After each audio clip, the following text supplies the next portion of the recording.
नमस्कार दोस्तों, Republic India पर आपका स्वागत है। मैं हूं आपका दोस्त सचिन शर्मा। दोस्तों, क्या आप जानते हैं भारत को पहले सोने की चिड़िया कहा जाता था। क्या आप सोच सकते हैं कि उसी देश में आज के समय में 19 करोड़ 40 लाख लोग प्रतिदिन भूखे सोते हैं। वहीं दूसरी ओर 244 करोड़ रुपए का भोजन प्रतिदिन नष्ट कर दिया जाता है। दोस्तों, भारत की अर्थव्यवस्था दुनिया की सबसे बड़ी उभरती हुई अर्थव्यवस्था है। उसके बावजूद भी भारत में आज लोग लगभग 19 करोड़ लोग भूखे सोते हैं। इसी बात को लेकर आज हम पब्लिक के बीच में जाएंगे और उनसे जानेंगे कि वे इस बारे में क्या सोचते हैं। सर, आप जानते होंगे भारत को पहले सोने की चिड़िया कहा जाता था, लेकिन आज के समय में भारत में 19 करोड़ 40 लाख। इस बारे में आप क्या सोचते हैं? सर, सोने की चिड़िया क्यों कहा जाता था आपको पता है? क्योंकि हमारे भारत में कच्चे पदार्थ की मात्रा सबसे अच्छी थी और यहाँ के मसाले विश्व प्रसिद्ध थे, जिसके कारण जो विदेशी यात्री थे वो आते थे और कच्चे पदार्थ का सौदा करते थे कम पैसों में। हमारा भारत पहले बहुत पिछड़ा हुआ देश था, जिस पे अंग्रेज़ों ने बहुतों साल या फिर कहा जाए तो हद से ज़्यादा शासन किया है। आप जानते होंगे कि सिकंदर नामक जो मैसेडोनिया से आया था, तो उसने सोमनाथ के मंदिर को 7 बार लूटा था सोने से भरपूर। तो क्या आप जानते हो कि अगर उसी का संरक्षण अगर किया होता तो वो 7 बार का भरा हुआ जहाज अगर आज हमारे भारत में होता तो क्या होता हमारा भारत? ठीक है, हम आपकी बात से सहमत है, लेकिन हमारा क्वेश्चन जो है हमारा सवाल अभी से है कि अभी जो वो आप बता रहे हो पास्ट की बात, हमारा क्वेश्चन अभी में है। वर्तमान समय में भारत में 19 करोड़ 40 लाख लोग भूखे सोते हैं। भारत में अभी भी 37% लोग गरीब हैं। क्या कारण है? क्या सरकार को ये चीज़ें दिखाई नहीं देती? आप इस बारे में क्या सोचते हैं? हम ये जानना चाहते हैं आपसे। सर, सरकार को दिखाई देती है, लेकिन मीडिया अपनी टीआरपी के पीछे भगती है। वो भगती है उसके पीछे जिससे उसे कैश मिले, वो क्योंकि वो खुद गरीब नहीं होना चाहती। आप किसी भी रिपब्लिक भारत देख लो, आज तक देख लो, किसी भी न्यूज़ चैनल को देख लो, वो किसे दिखाएगा जो सबसे ज़्यादा टीआरपी दे सकती न्यूज़। अभी फ़िलहाल में अभी आप बात कर रहे हो तो मैं आपको बता दूं कि अभी आज ही कोरोना पॉजिटिव निकले हैं अमिताभ बच्चन और उसके बेटे, तो उसकी न्यूज़ कंटिन्यू आई जा रही है। पिछले 10-15 दिनों से सुशांत सिंह राजपूत मर गए थे, उसकी न्यूज़ कंटिन्यू आई जा रही है। तो क्यों? क्योंकि इसे फैन को वो भड़काते हैं, फैन को वो क्योंकि क्यूरियोसिटी पैदा करते हैं कि वो न्यूज़ को देखें, उनके टीआरपीज बढ़े। और आप ये कहना चाह रहे हो कि जो मीडिया है, आज का मीडिया वो सुनो, मैं बताता हूँ, गरीबों का मुद्दा नहीं उठाता और वो उठाएगा भी नहीं, क्योंकि उसे पता है कि गरीबों से आज के भारत के लोगों को ना गरीबों से कोई मतलब ही नहीं है। अमीर होता जा रहा है, गरीब होता जा रहा है। क्यों? क्योंकि अमीर गरीब को दबा रहा है, उसे उभरने ही नहीं दे रहा। कुछ हमारे आसपास में चारों तरफ माहौल में देख लेंगे, आप रोड पे चले जाओ तो करप्शन ही इतना है कि पुलिस वाला भी कहता है 500 रुपये हैं तब अंदर जा। अब अमीर तो दे सकता है, गरीब कहाँ से देगा? है ना? आप ही समझो। अगर आपका मेन मुद्दा आप कहना चाह रहे हो करप्शन इतना है जिसके कारण ऐसा नहीं हो पा रहा। गरीब होता जा रहा है, अमीर होता जा रहा है। तो इसका आपको क्या लगता है कि क्या कारण है कि अमीर हो गया, गरीब होता जा रहा है? इसे कैसे रोका जाता है आपकी? सर, रोका तो देखो, एक बात बताऊं, क्योंकि पैसा कमाना तो हर किसी का एक सार्वजनिक अधिकार ही है, क्योंकि पैसा कोई भी कमा सकता है, कोई किसी को दबाता नहीं। लेकिन ये है कि किसी की जब नींव पक्की होती है ना, तो इमारत उससे ज़्यादा मजबूत होती है। गरीब की जब नींव ही टूटी हुई है तो इमारत कहाँ बनेगी? यहाँ जो भारत में आप जानते होंगे, भारत में अभी संयुक्त राष्ट्र की रिपोर्ट आई है, 37% लोग भारत में अभी भी गरीब है। तो उन्हें गरीबी रेखा से बाहर लाने के लिए क्या करना चाहिए? आपकी सरकार से क्या मांग है? सर, सरकार से मांग यही है कि गरीब बच्चों को शिक्षा प्रदान की जाए अच्छी बढ़िया, है ना? उन्हें रोज़गार दिया जाए। रोज़गार भी देखा जाए तो भारत की कंपनियां कम, चाइना की कंपनियां ज़्यादा है ना? जहाँ से वुहान की सिटी में से उभर के आया कोरोना वायरस, जिसके चलते कि पूरा भारत चाइना का विरोध कर रहा है। वर्ल्ड हेल्थ ऑर्गेनाइजेशन ने भी कह दिया कि कोरोना वायरस की वजह से हमारी आर्थिक स्थिति पे इतना प्रभाव पड़ा है। जब प्रभाव पड़ा है, अगर वही अपने यहाँ कारोबार बंद कर देगा तो कहाँ से आप कारोबार देंगे? हमें अपना भारत का बेस मजबूत करना है, ना कि रिश्ते संबंध। इन मोदी सरकार में भारत से बाहर इतनी यात्राएं हुई हैं कि उन यात्राओं में से अगर आप उनमें से उसका पैसा भी अगर 50% आप गरीबों में देते तो कम से भी कम 1 करोड़ गरीब व्यक्ति भोजन कर लेते आराम से। इतनी हमारी विदेश यात्रा हुई है, और विदेश यात्रा से क्या लाभ हुआ? आप ही बताइए, कुछ लाभ हुआ?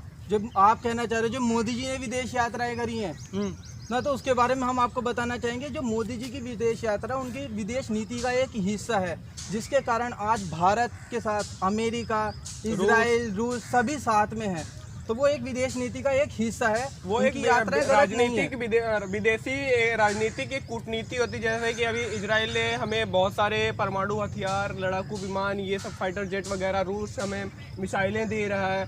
अदरवाइज ये अगर हम अमेरिका हमारे साथ खड़ा है, हमें साउथ चाइना सी में चीन ने अपने मतलब एक तरीके से साइबेरियन सी पे कब्जा कर रखा है, उस चीज़ पे वो चाहे तो वहाँ से परमाणु बम छोड़ सकता है। परमाणु बम वगैरह जैसे कि अगर एक देश पे अगर वो डाइवर्ट कर दिया परमाणु अपने, तो वो देश की मतलब किसी भी देश की अर्थव्यवस्था उस परमाणु बम से उस वहाँ की जनसंख्या को नुकसान होगा, वहाँ की आर्थिक स्थिति नुकसान होगी। हमारा भारत तो शांतिप्रिय देश है ना, हमारा भारत कभी नहीं चाहेगा कि किसी देश पे भी परमाणु हमला हो। हमारे मोदी जी आज भी कहते हैं कि आप हमारे साथ दोस्ती का रिश्ता निभाइए, हम आपके साथ खड़े हैं। जैसे कि अभी कोरोना वायरस से अमेरिका बहुत पीड़ित हुआ था, तो अमेरिका ने हमसे हाइड्रोक्लोरोक्विन मांगा था, तो हमने अमेरिका को अपने यहाँ से बना के हमने अमेरिका को दिया, जहाँ से वहाँ का स्वास्थ्य विभाग और जो वहाँ की जो मतलब जनसंख्या है वो काफ़ी अच्छी हुई, मतलब उनके मतलब अच्छे स्वास्थ्य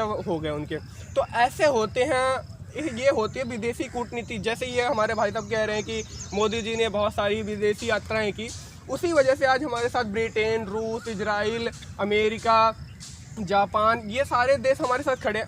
अदरवाइज चाइना के साथ कौन है? चाइना के साथ कोई नहीं है। चाइना के साथ यही है साउथ कोरिया, पाकिस्तान, यही 2-3 देश है चाइना के साथ, जिसकी वजह से आज हमारा पलड़ा भारी है। चाइना हमसे पीछे हट रहा है। और रही बात सैन्य बल तो हमारा वैसे ही मजबूत है। और हमारे जो गृह मंत्री हैं राजनाथ सिंह, वो भी विदेशी कूटनीति में लगे पड़े। क्योंकि जब तक हमारे पास पर्याप्त लड़ाकू विमान, फाइटर जेट, मिसाइलें नहीं होंगी। सर आप लड़ाकू बड़ाकू कहे जा रहे हैं, तो कर ये सोचिए, जब लड़ाकू विमान है और लड़ाकू विमान चलाने वाले ही नहीं रहेंगे, भूखे पेट मरेंगे, तो उनका क्या होगा? हमारे खुद ही चल जाएंगे। आप ही बताइए, प्रधानमंत्री खुद बैठ के चलाएगा, वो असेंबली में बैठेगा और ये कह देगा कि इसे मारो, उसे लगी गोली। सुनो हमारे वायुसेना के पास करीब 5 लाख पायलट हैं जो कि लड़ाकू विमान चलाते हैं। पायलट हैं, उन्हें भी तो पेमेंट चाहिए, उनका घर परिवार नहीं है। जब वो मरता है ना, तो एक परिवार का सदस्य मरता, पूरे परिवार टूटता है। जब नींव टूटेगी तो घर नीचे आ जाएगा। उस पे चलता है प्रधानमंत्री पे। सीधी बात यह है कि बनो और बनाओ में विश्वास रखो, बनो और तोड़ो में विश्वास नहीं। क्यों नहीं? अगर हम चाहें, जब हमें वो दे रहा है, तो आर्थिक व्यवस्था के लिए हमारा भारत, हमारे जो जितने भी आपने बताया, जितनी जनसंख्या हमारी भूखी सोती है, क्यों हमारे विदेशों ने 40 लाख लोग जी भूखे सोते हैं जी। विदेशों ने, विदेश में से क्यों नहीं भोजन आया उन 19 करोड़ लोगों को? क्यों वो भूखे सोते हैं? आप ही सो जाइए 4 दिन भूखे। प्रधानमंत्री से कह दो। ऑफ यूनिटी बनी है, जो सर स्टैचू ऑफ यूनिटी बनी है, उसमें लगभग 3000 करोड़ रुपए का खर्चा आया है। तो सर ये जैसे हमारे भाई साहब कह रहे हैं 3000 करोड़ का खर्चा आया है स्टैचू ऑफ यूनिटी में। अगर सर इतना पैसा एजुकेशन में खर्च करते, 3000 करोड़ लगे हैं स्टैचू ऑफ यूनिटी को बनाने में। अगर हमने वो स्टैचू ऑफ यूनिटी बनाया तो हमारे एक सम्मान, हमारे मतलब जो हमारे सरदार वल्लभ भाई पटेल है, उनके लिए हमने एक सम्मान दिया उन्हें। सर सम्मान, और सुनो, और सम्मान दिल में होना चाहिए, दिखावे में नहीं। और कुछ तो ऐसे भी है, आपने देखा होगा, प्रधानमंत्री नंगे पैर गए थे अंबेडकर की मतलब मूर्ति के पास, वहीं जो बासपा की जो वो है लीडर मायावती, वो चप्पल पहन के गई थी। क्या सम्मान रहा? देखिए जो हमारा स्टैचू ऑफ यूनिटी में 3000 करोड़ रुपए लगे हैं, उससे देखिए हमारे पास, हमारे यहाँ के गुजरात में करीब 1000 से ज़्यादा लोगों को रोजगार मिला है उससे। क्योंकि वहाँ पर पर्यटन आते हैं, गाड़ी है, गाइड करने वाले हैं। और तो सर मुझे ये बताइए, सुनिए 1000 लोगों को, 1000 लोग हैं, बढ़िया है कि उनका रोजगार चलता है। सुनो, चलता है, जो वहाँ से अर्निंग होती है, क्या उसमें लगती नहीं है? सफाई में पैसा नहीं लगता, उनकी सैलरी वर्कर की नहीं जाती, उसमें सैनिटाइज नहीं होता। 3 महीने से किसी वर्कर को सही सैलरी नहीं मिली है, भोजन नहीं कर पा रहा है। आप देखिए कि दिल्ली के ज़्यादा से ज़्यादा मजदूर घर छोड़ के भाग चुके हैं, अपने गाँव में मजदूरी कर रहे हैं। अगर वही करना होता तो प्रधानमंत्री क्यों नहीं कर सकता? क्या उसके खेत खलियान नहीं है? क्या मांगे कि हाँ सरकार ये काम करे जिससे हमारे देश की जो गरीबी है वो खत्म हो जाए। सर गरीबी तो देखो, मैं बताता हूँ कि गरीबी खत्म नहीं हो सकती, बिल्कुल खत्म तो कोई चीज़ हो ही नहीं सकती, बस कम हो सकती है। हम एक प्रयास कर सकते हैं, जैसे वो कह रहे हैं डिजिटल इंडिया बनाओ, डिजिटल इंडिया बनाओ। आपको पता है डिजिटलिटी के बारे में? डिजिटलिटी की वजह से कितने लोगों के अकाउंट में से यूँ पैसे गायब हो जाते हैं। आपने देखा होगा जो यात्रा करते हैं उनकी जो वो मिलता है, उन्हें चेक मिलता है, जो उन्हें मतलब वो मिलता है एयरपोर्ट से, जो उनका टिकट होता है उसमें उनके credit card account, bank account, जो उन्हें एक कोड दिया जाता है, उसमें सारी इन्फॉर्मेशन होती है। आपने मूवी देखी होगी खुखार, उसमें दिखाया जाता है कि मूवी से क्या शिक्षा मिलती है। उसमें दिखाया जाता है किसी भी बारकोड को स्कैन करके हम उसके आगे से लेके पीछे तक का सारा बायोडाटा ले सकते हैं, उसके हैक कर सकते हैं, स्कैनिंग। तो कई चीज़ की डिजिटल इंडिया तो बन गया, उसे सेव करने के लिए भी तो ह्यूमन बींग होने चाहिए। और हर आदमी ना ह्यूमन बींग है, ह्यूमन नॉइड नहीं है, ठीक है ना। ठीक है, हम आपसे बात करते हैं। हमारे साथ और भी लोग हैं जिनसे हम जानेंगे कि वे भारत की इस गरीबी के बारे में क्या सोचते हैं। सर, आप जानते होंगे कि भारत को सोने की चिड़िया कहा जाता था। जी सर, बिल्कुल। जब हमारा भारत आज़ाद हुआ तो हमारे भारत की जो प्रति व्यक्ति मासिक आय थी वो 249 रुपये थी, जो कि 2020 में लगभग 18,000 रुपये हो जानी चाहिए थी। लेकिन वर्तमान समय में वह सिर्फ 11,254 रुपये है। ऐसा क्यों है सर? सर एक तो जो हमारी गवर्नमेंट है, जो हमारे गवर्नमेंट में कुछ अफसर हो गए, जो कॉन्ट्रैक्टर हो गए, सर वो आधा पैसा खुद खा जाते हैं। जो सर जहाँ 10 लेबर 10 मजदूर लगाने चाहिए, वहाँ वो सिर्फ 3 मजदूर लगा के और बाकी पैसा दलाली करवा के 2 नंबर का काम करवा के पैसा आपस में खुद बांट लेते हैं। जो 7 मजदूर 10 में से 7 मजदूर हो गए सर, वो बेरोजगार रहते हैं और वो गरीब रहते हैं।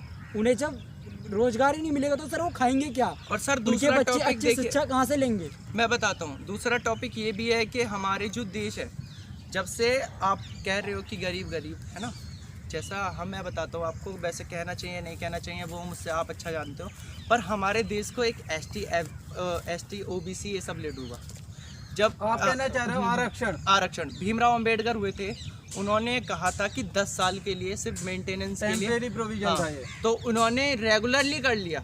70 साल हो चुके हैं हमारे भारत को आज़ाद, अप्रोक्स ऊपर ही चल रहा हो, है ना। तो फिर 10 साल और 60 साल में कितना अंतर होता है? एक 90% नंबर लाने वाला ज़्यादा चला सकता है भारत के 60 वाला। आप मुझे बताइए। ये क्वेश्चन मेरे अंदर भी था, पर आज तक सर अगर हमारी देश की गवर्नमेंट ये कहती है कि देश में रहने वाला नागरिक एक समान है, तो सर ये एक समान जो भेदभाव का था सर, ये हमारी सरकार ने कर रखा है। अगर किसी के साथ भेदभाव हो रहा है तो इसकी जिम्मेदार सरकार है। पूछो सर क्यों? क्योंकि सर अगर कोई जनरल वाला है, ठीक है सर, उसके अच्छे नंबर आ रहे हैं, और सर कोई OBC वाला है, उसके थोड़े कम नंबर, तो सर उसका एडमिशन जल्दी हो जाता है। अभी कॉलेज में चले जाओ तो सर कॉलेज में SC वालों की सर 75 मतलब 55% उनकी जो स्कॉलरशिप वापिस आ जाती तो है। वो क्यों जनरल वाले क्यों नहीं गरीब होंगे? सरकार का यहाँ पे मत है कि वे आर्थिक रूप से बहुत कमजोर हैं। और सर ये बात उनकी मानसिकता ही ऐसी है कि पुराने जमानों की है ना, मानसिकता ही ऐसी बन चुकी उनकी। सर और हमारी मानसिकता ये है कि जब गवर्नमेंट ये कह रही है कि देश का नागरिक एक समान है, तो तुम ये OBC SC वालों को आरक्षण क्यों दे रहे हो? सबको कर दो एक सबको एक समान कर दो। मतलब आप ये कहना चाह रहे हो कि सरकार को आरक्षण दे, लेकिन सभी को आरक्षण दे आर्थिक रूप पे, चाहे वो OBC हो, जनरल हो या SC ST हो। सर आप यही कहना चाह रहे हो ना? मैं बता रहा हूँ सर, देश को आरक्षण की जरूरत बिल्कुल नहीं। आरक्षण उसे दिया जाए, जैसे आरक्षण पढ़ाई के मामले में बिल्कुल आरक्षण नहीं होना चाहिए।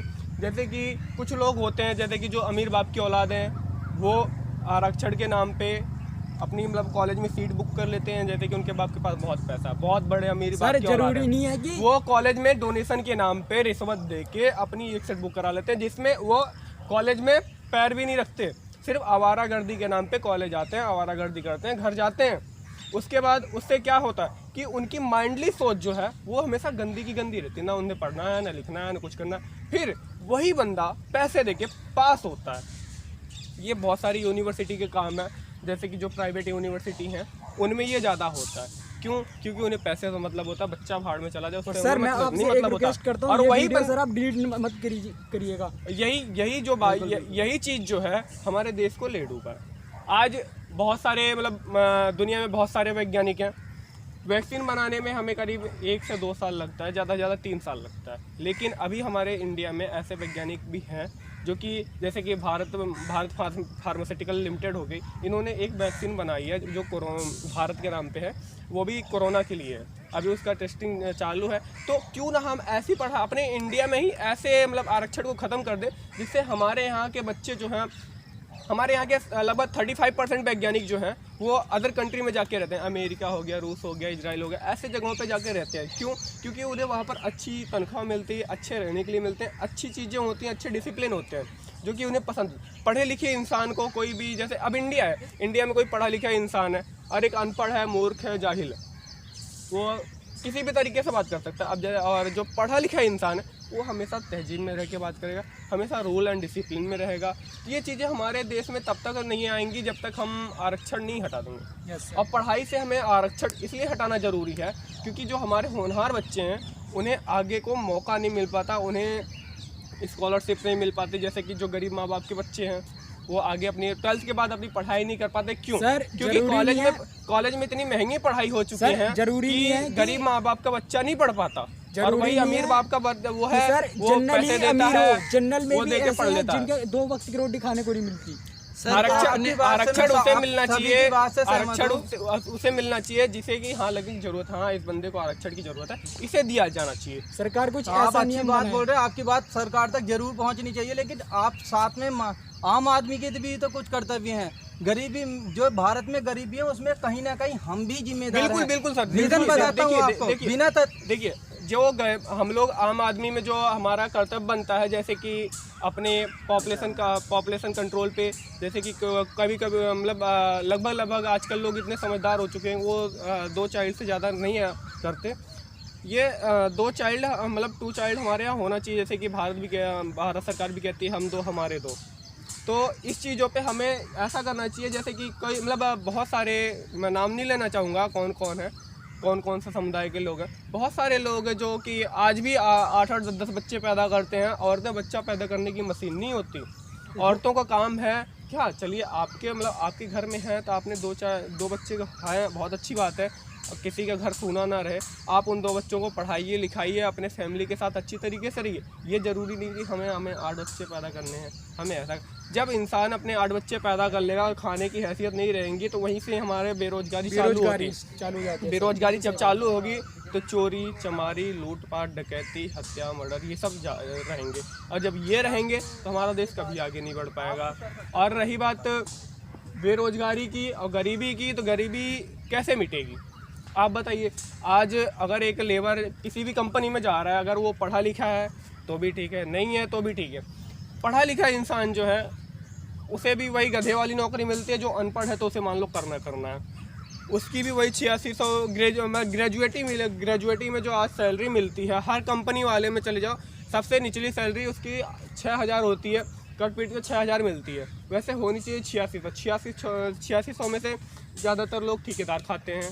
उसके बाद जो बचा वो बेचारा मजदूर लेके घर जाता है। तो 6000 रुपये में कुछ नहीं होता सर 3000 कांग्रेस कहती थी कि जो इंसान 60 या 70 रुपये पर डे का कमाता है वो एक मतलब क्या कहते हैं उसे, लोअर क्लास में नहीं आता, उसे मिडिल क्लास कहा जाता है। लेकिन आज वही तो कांग्रेस कहती है कि जो इंसान को 322 रुपये पर डे मिलना चाहिए।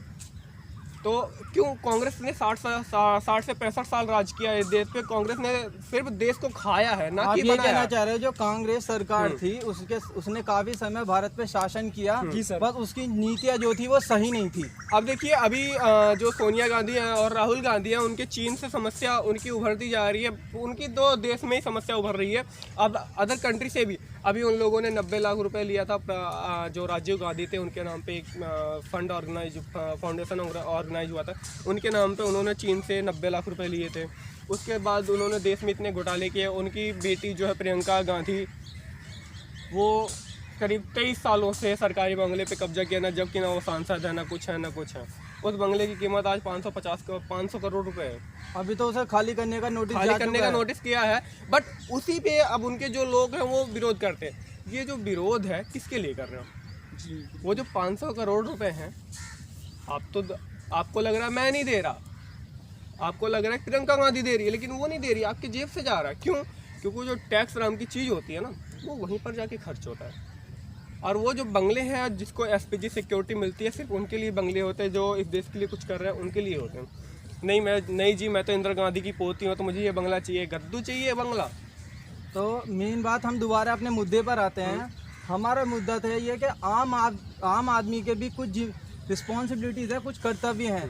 देखिए आप जानते होंगे कि हमारे भारत में जितना ब्रिटेन एक दिन में खाता है उतना हमारे भारत के लोग नष्ट कर देते हैं, बर्बाद कर देते हैं। 244 करोड़ रुपए का खाना नष्ट कर दिया जाता है। तो क्या ये इसमें हमारी जिम्मेदारी नहीं है? देखिए एक बात मैं आपको बता दूं, बड़ी अच्छी बात है ये, जो जब लोगों का पेट भर जाता है ना तब वो अपनी औकात भूल जाते हैं खाने की। जब इंसान का पेट भर जाता है तब वो अपनी खाने की औकात भूल जाते हैं और वही खाना वो नालियों में या डस्टबिन में या कचड़े में फेंक देते हैं। ऐसा बिल्कुल नहीं होना चाहिए। लोग अपनी मानसिकता सुधारें। और जैसे कि हमारे लाल बहादुर शास्त्री जी थे, उन्होंने जय जवान जय किसान का नारा दिया था। वो अपने पूरे मतलब वो अपने गांव के नहीं, पूरे इंडिया के जितने भी किसान थे उन्होंने अपने बच्चों की तरह पाला, उन्हें अपने बच्चों की तरह रखते थे। और जो हमारे जो किसान भाई हैं वो भूखे पेट रहते हैं, कुछ कभी कभी खाते नहीं हैं, इतनी मेहनत के बाद भी उन्हें अच्छे दाम नहीं मिल पाते अनाज के। और जैसे कि खेती बाड़ी में जितना भी पैसा लगता है आजकल उतना मिल नहीं पाता। मैं भी एक किसान हूँ, हमारे पास भी हम लोग भी किसानी करते हैं। तो हम लोग जैसे कि क्या वो जैसे कि कहते हैं कि जैसे जो ठेकेदार होते हैं गवर्नमेंट के, वो 1500, 1600, 1400 रुपये दाम में कुंटल गेहूँ चावल जो भी खरीदते हैं। तो अभी सरकार ने वो चेंज कर दिया। अब किसान जितना चाहे उतने में बेच सकता है। 17 से मिनिमम यूपी सरकार ने 1700 से 1800 रुपये मिनिमम क्विंटल किया है, एक क्विंटल जो भी आप बेच रहे हो। तो सरकार ने प्रावधान चेंज कर दिया है। आप किसान अपना गेहूं जितना चाहे उस रेट पर बेच सकता है, जिसे चाहे उसे बेच सकता है। नहीं ना बेच सकता सर, क्योंकि पता है सरकार ने किया है, उनके ठेकेदारों ने नहीं किया। क्यों? क्योंकि भाई अगर आप ही हो, आप सरकार के आपकी सरकार है, ये आपके यहाँ के ठेकेदार हैं हमारे भाई साहब, अगर आपने प्रावधान चेंज कर दिया, इनको पता है। बहुत सारे किसान हमारे यहाँ पढ़े लिखे नहीं हैं, बहुत सारे लोग हैं जो अनपढ़ हैं, तो उन्हें ये चीज़ नहीं मालूम है और उसी चीज़ का फ़ायदा ठेकेदार उठाते हैं। उनसे वो 1400 रुपये 1500 रुपये में खरीद के उन्हें भड़का के वो खरीद लेते हैं। ये चीज़ें होती हैं। आप ये करप्शन की बात कर रहे हैं कि हमारे यहाँ पे बीच में करप्शन भी है। बिल्कुल। देखिए एक मोदी है, योगी है, चाहे कांग्रेस भी है, मुझे उससे नहीं मतलब है। कोई भी है शासन में, जो प्रधानमंत्री ने जो लागू किया वो नीचे आया, मुख्यमंत्री ने लागू किया उसके नीचे आया। जो नीचे आते रहते हैं ना वहाँ पर घोटालेबाजी चालू होती है। जब तक हमारी जड़ अच्छी नहीं होगी तो आम पक्के नहीं होंगे। अगर आम पक्का है तो जड़ अच्छी नहीं है तो गिर जाएगा। जाहिर सी बात, हमारी जब तक जड़ नहीं मजबूत होगी, जब तक हमारे जड़ से करप्शन नहीं खत्म होगा, तब तक हमारा देश ऊपर नहीं जा पाएगा। और कोई भी सरकार हमारे गरीबों के बारे में कुछ नहीं सोचती, कुछ नहीं सोचती सर। मैं बताता हूँ, सरकार तो छोड़िए, मीडिया क्यों सोच लेती है। मैं आपको बताता हूँ। ये बोलना चाह रहे हो जो हमारे भारत की मीडिया सर, हमारी मीडिया ही वक्त बिकी हुई है, भारत के गरीबों के बारे में कुछ नहीं दिखा रही है। अब खुला राजनेताओं के इशारे पे चल रही है। एक चीज मैं आपको और बता दूं, ये जितनी भी मीडिया है, चाहे मैं किसी का नाम नहीं लेना, जी हैं हमारे जो मीडिया वाले हैं बहुत, जैसे कि सुधीर चौधरी है, हम इनके डीएनए देखते हैं, मुझे बहुत अच्छा लगता है। रोहित सरदाना है, ये चीज़ें ये मुझे पूरी मीडिया में 2 से 3 लोग होते हैं, एक मेजर और रिपब्लिक भारत में एक मेजर और क्या नाम है गौरव आर्य। ये 3 लोग जो है जिनकी वजह से मैं भी देखना चाहता हूँ, जिनकी वजह से नहीं, जब तक ये रहते तभी तक मैं देखता हूँ, बाकी मैं नहीं देखता। अभी अर्नब गोस्वामी ने कांग्रेस के ऊपर कुछ बोला था तो उनके ऊपर हमला हुआ था, तो ये क्या है? उन्होंने अर्नब गोस्वामी ने बोला था सोनिया गांधी को उनके रियल नेम से पुकारा था। जब साधुओं की हत्या हुई थी तो ये सर, अगर अभी किसी मुसलमान की हत्या हो जाती या किसी ईसाई की हत्या हो जाती या किसी की भी हत्या हो जाती तो सर पूरी मीडिया, पूरा देश, पूरे प्रोपेगेंडा स्टार्ट हो जाता। वही साधु मरे तो कोई प्रोपेगेंडा नहीं, बल्कि अर्नब गोस्वामी पे हमला हुआ जब उन्होंने कांग्रेस के लिए बोला, उन्होंने खुल के बात बोला। और रही बात अभी, तो आप कहना चाह रहे हो वो हमला कांग्रेस ने करवाया? बिल्कुल कराया, मैं ताली ठोक के कहता हूँ वो उन्होंने ही कराया। क्यों? क्योंकि जब इंसान की जड़ को खोदो ना, या जब सांप की पूंछ से पकड़ो तो सांप काटने को दौड़ता है। क्यों? अगर सांप को बुरा लगेगा तो जाहिर सी बातें काटेगा। और जब बढ़िया है कि सांप को धड़ से काट दो। तो जैसे कि सोनिया गांधी कांग्रेस पार्टी है, कांग्रेस पार्टी में इतने चमचे हैं। राहुल गांधी क्या है? राहुल गांधी को लोग उल्लू मानते हैं, पप्पू कहते हैं। और जो बंदा 44 से 45 साल का, 50 साल का, मैंने पैदा नहीं किया, उनकी माँ ने पैदा किया, जब उनकी माँ को 50 साल का बच्चा कह के पुकारा जाता है, 50 साल के बच्चा कह के, पप्पू कह के पुकारा जाता है। जब इंसान को अपनी सेल्फ रिस्पेक्ट की वही नहीं है तो इंसान जी के क्या कर रहा है? वो देश तो भारत की क्या वो रिस्पेक्ट देश की करेगा? क्या रिस्पेक्ट कर लेगा वो लोगों से। चाइना से कहता है यार 90 लाख रुपए दे दे मेरे को, साले जब इतना ही तुम्हारे घर में खाने को नहीं था तो हमारे देश में 125 करोड़ की आबादी है, 1-1 रुपये मांग लेता तो भी 125 करोड़ रुपए हो जाते तेरे पास। दूसरे से भीख मांगना जरूरी है? चंदा मांग लेते इससे अच्छा। आपसे बात करके सब हमें अच्छा लगा। ऐसे में देश की स्थिति, आर्थिक स्थिति कभी नहीं सुधर सकती, गरीबी कभी नहीं हट सकती, आरक्षण कभी नहीं हट सकता। जिसे तो आपके सवाल क्या है कि आप सरकार से क्या मांग चाहते हैं कि सरकार ये कदम हम उठाए? सरकार से ये मांगना चाहते हैं कि आरक्षण हट जाए, जो हमारे और गरीब दूसरी जो बात जो हमारे अपनी- गरीब सबसे बढ़िया है कि अपनी मानसिकता को ना अच्छे काम पे फोकस हमारे जो मोदी जी हैं उन्होंने काम बड़ा अच्छा किया।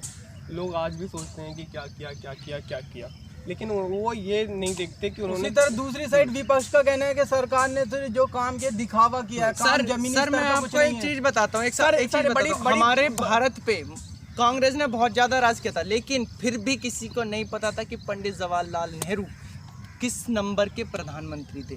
बच्चा नहीं जानता था, लेकिन आजकल के बच्चे जिससे छोटे से भी पूछ लो ना, आज का प्रधानमंत्री कौन है? नरेंद्र मोदी। जब नरेंद्र मोदी की प्रभुत्ता है।